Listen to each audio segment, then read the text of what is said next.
Hello, everyone. I'm Nicole Tallman, and I'm an associate editor with South Florida Poetry Journal. And I have the extreme pleasure of having a conversation today with Adrian Matejka, who is an author of this amazing new book called Last on His Feet, Jack Johnson and the Battle of the Century.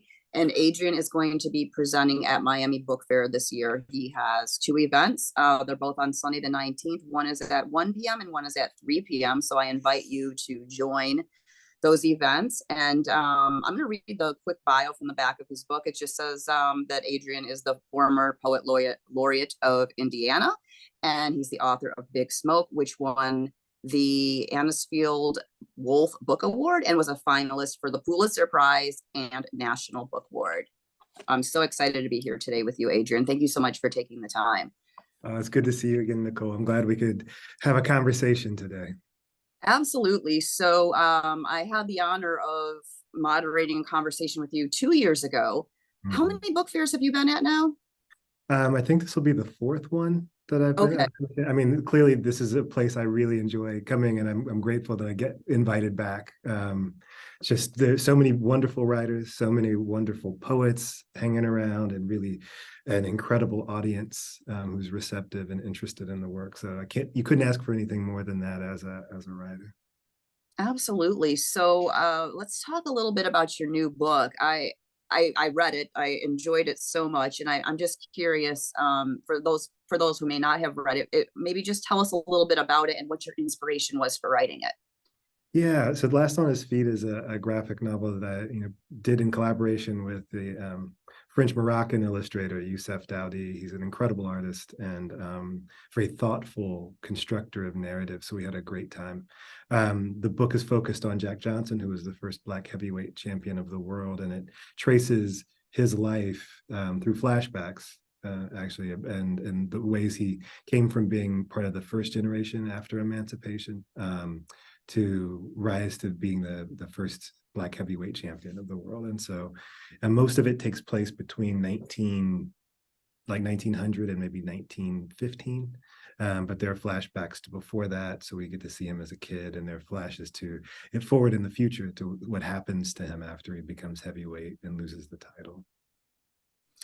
So your book, Big Smoke, came out in 2013, right? So this is 10 years later. Is this sort of a 10-year later follow-up to that book? Did you plan this, I guess is my question? Yeah, I did plan it. Okay. I'm just laughing because when we, in the framework of this, I started working on the Big Smoke in 2005.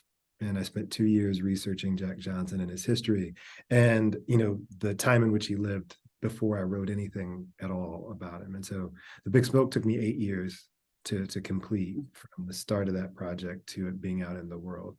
And during that time, it became really plain to me that there was too much material for one book of poems, and I didn't want to write a second book of poems because I felt like I'd be doing something I'd already done, imitating myself in some strange way. And so when it became clear that I needed to finish the story, I had to find another medium for it. And I'm a comic book nerd, been reading graphic novels my whole life. So how hard could it possibly be to write a graphic novel? I mean, I read them all the time. It's like the hubris that people have when they think that this stuff is easy. I thought it would take a year for me to write a script and I'd be done with this project, and it took another 6 years. So wow.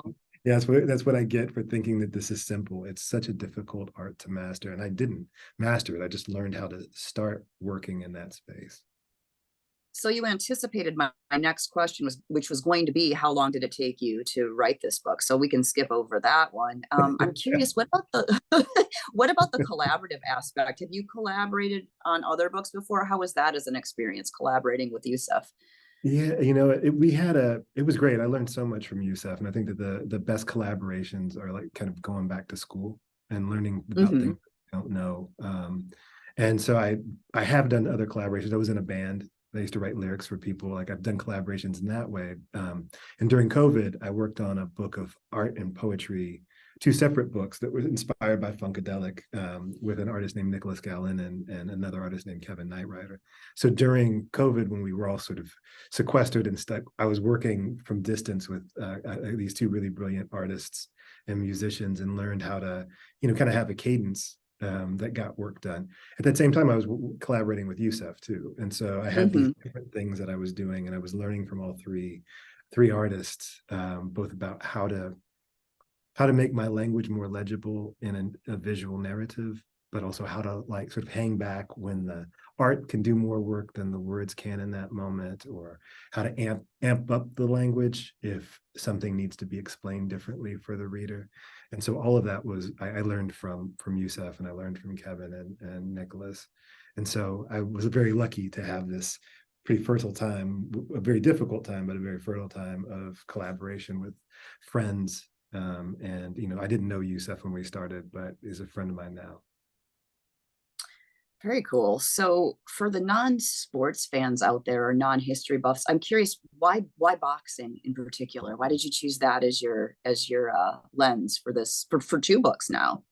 Yeah, when I was a kid, I used to watch boxing all the time. It was on regular TV back then. It wasn't like it is now, where you have to go to a bar, or go pay $129 for a fight that starts at 1 o'clock in the morning, and it's not, too old for that kind of stuff now. I wouldn't be a boxing fan if I would have found it now. I found it when it was like Saturday afternoon TV, and I watched it with my mother, and so she was the one who introduced me to Jack Johnson. And when I rediscovered him, years later, I realized that, boxing is kind of the perfect metaphor, in some ways, for Blackness in America, and the struggle that involves. And so, and it's also very close to poetry for me. Like the cadence of a boxing round reminds me of the cadence of a sonnet.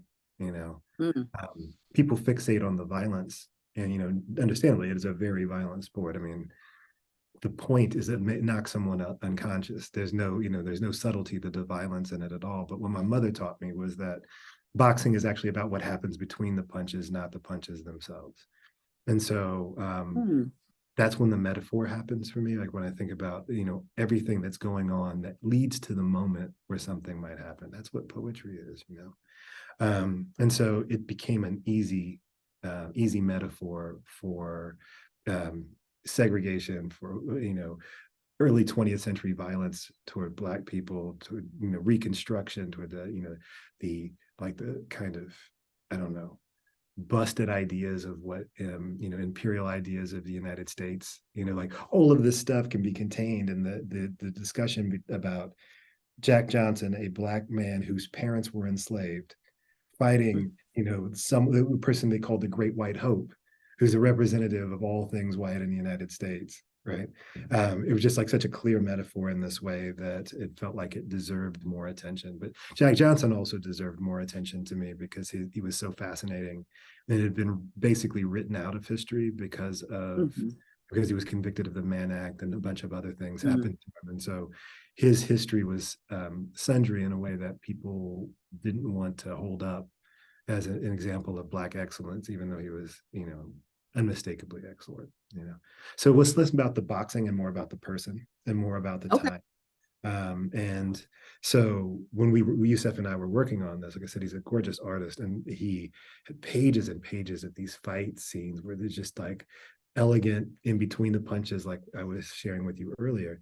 And the first version of it, when we put it together, was like 400 pages long. And oh wow, page after page of fight scenes, because he loved drawing them. And I was like, all right, this makes us feel like it's a book about boxing, not a book about a person who is a boxer and lives in this space and his relationship. So we got to cut this down. So we took about 50 pages of boxing out of the book, the first round, and then went back and took another probably 40 pages of boxing out of it after that. oh wow. So what exists now is much more story and much less. Some of it takes place inside of the ring where they're talking and doing a kind of work, but most of the action and the emotional content in my mind is outside of the ring, with Jack Johnson navigating early 20th century America.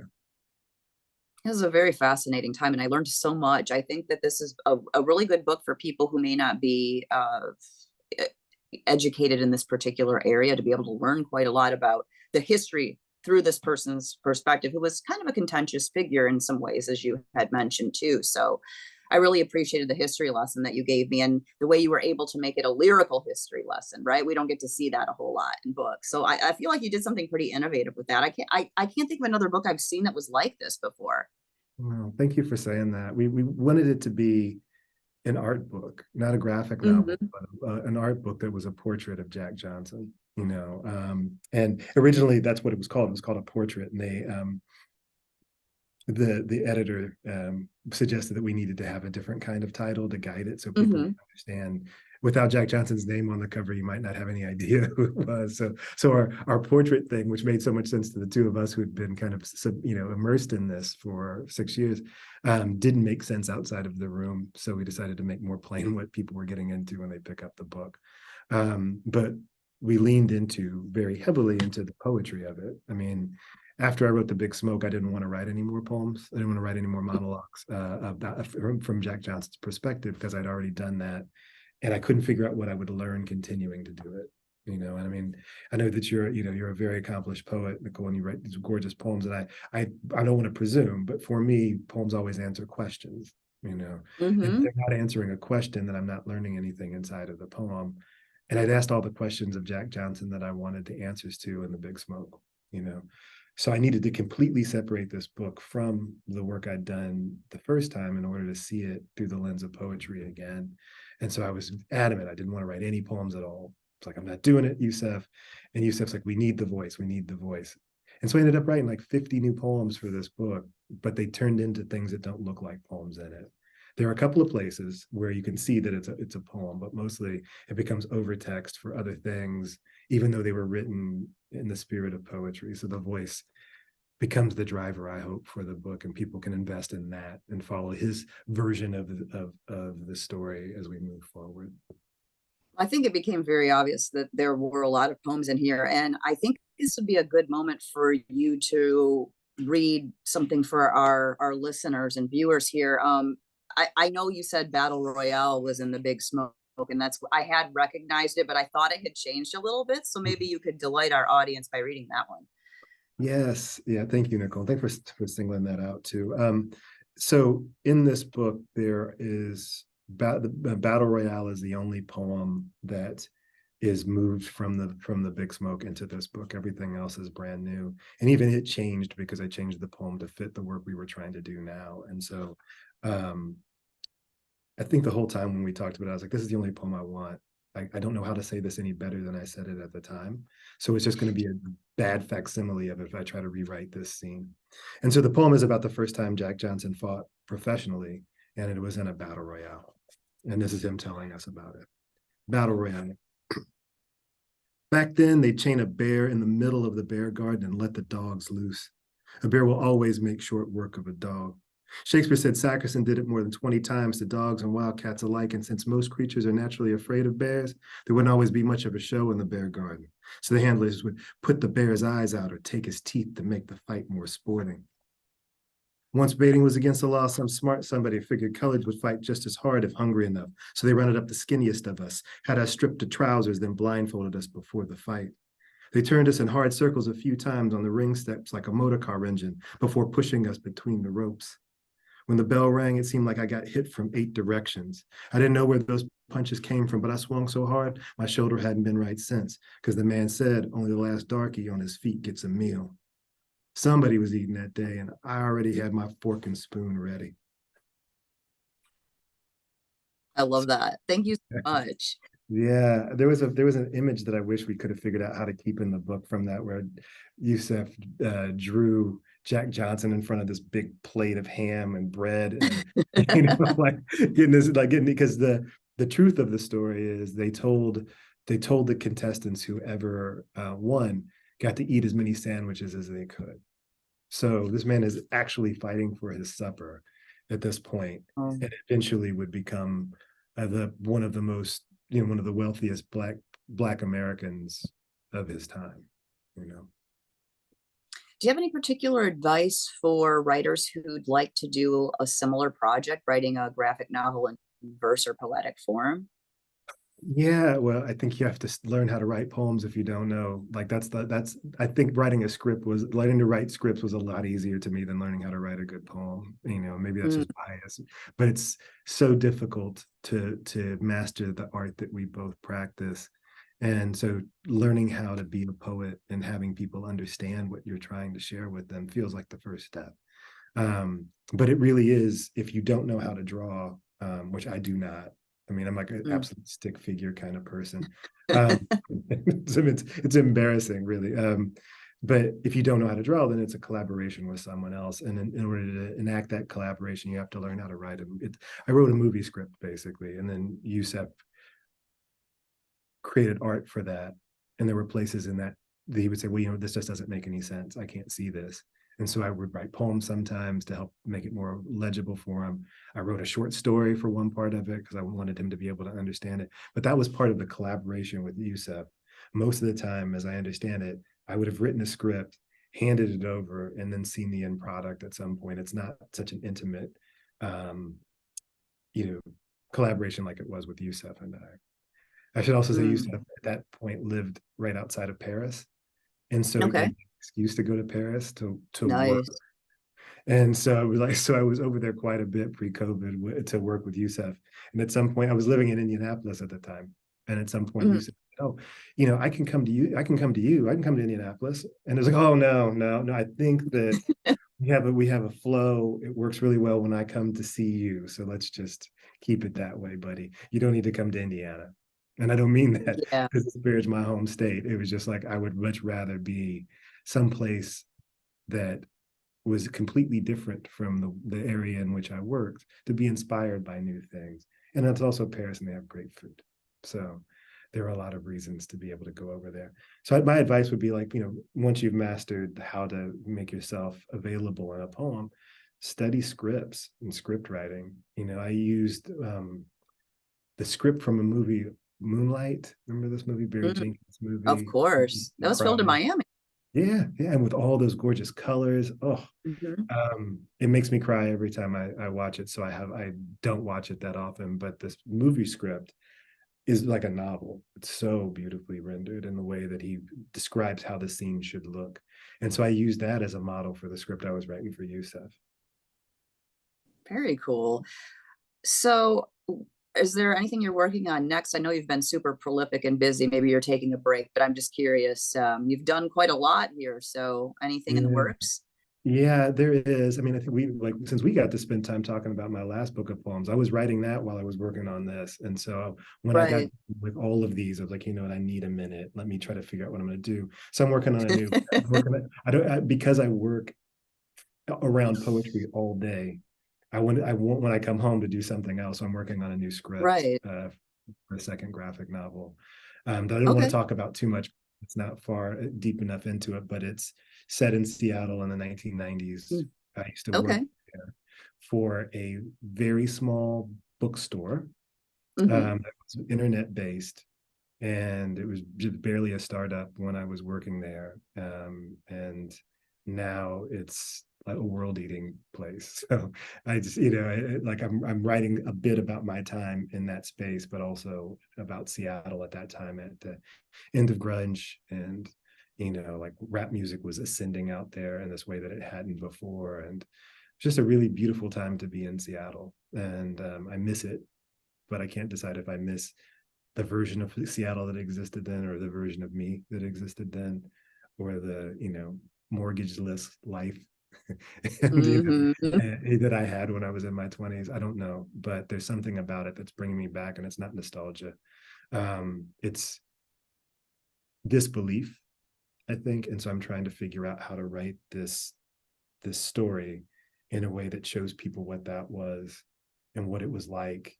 I mean, Amazon was a bookstore. That was it. It was super radical Hmm. at the time, and then it wasn't. And so being there early on and seeing those changes was something that I couldn't talk about at the time because I had to sign a non-disclosure agreement, but that was 20 something years ago. So I can write about it now. Well, I'm kind of curious also. either what you're reading or what you're listening to. Because I remember last time we spoke at Book Fair, you told me you were a DJ and you made some music recommendations then. So I'm wondering, do you have any new reading or music recommendations for us? Yeah, well, you know what? Let me tell you about one of my favorite books of poems, right, that I'm reading right Okay. now. A book called I Do Everything I'm Told by a poet named Oh, Nicole. wow. I love this book so much. Yes. And I've been reading Maya Popa's book, um, Wound is the Origin of Wonder. It's a really, Mm-hmm. and I've been reading a book called The Confessions of Nat Turner by Kyle Baker, which is a Oh, I revisit. haven't heard of that one. It's a graphic Okay. novel. And Okay. it was one of the inspirations for this, but I went back to it because I was trying to figure out what I hadn't learned from it. And Mm-hmm. um, the it follows Nat Turner being, kidnapped from Africa and brought to the US. And the first 44 pages, I think, have no words in them at all. It's just all art. And it's Oh, so, wow. and when I was going through it and thinking about the last on his feed, I was like, Yusef, this is what we need to do. And Yusef was like, absolutely not. Nobody will ever read this. I'm like, yes, they will. It's amazing to see how someone can tell a story just through images. He was right for our book, though. We couldn't do that. We needed to introduce Jack Johnson early. But those are the things I've been reading: Meg's book, Maya's book, and Kyle Baker. But I've been listening to this band that I don't know even how I found them, but it's HVOB, or is the name of the Mm. band, and they're Austrian, I think. It's like kind of ambient electronica, just really, really good working to music, so it's good for me Okay. to have on in a way that's inspiring. That, and then also Third Man Records just released a reissue. They just released a reissue of Sun Ra's Space is the Place on LP, so I've been listening to that a lot too. Sometimes it's the medium that moves me to the music, and other times it's what I need in that moment. But I haven't been DJing at all since I moved to Chicago. It's been a different kind of hectic than it was in Indiana. I see. Well, do you want to close us out with one more poem of your choice? Yeah, well, I was thinking about maybe I could read this.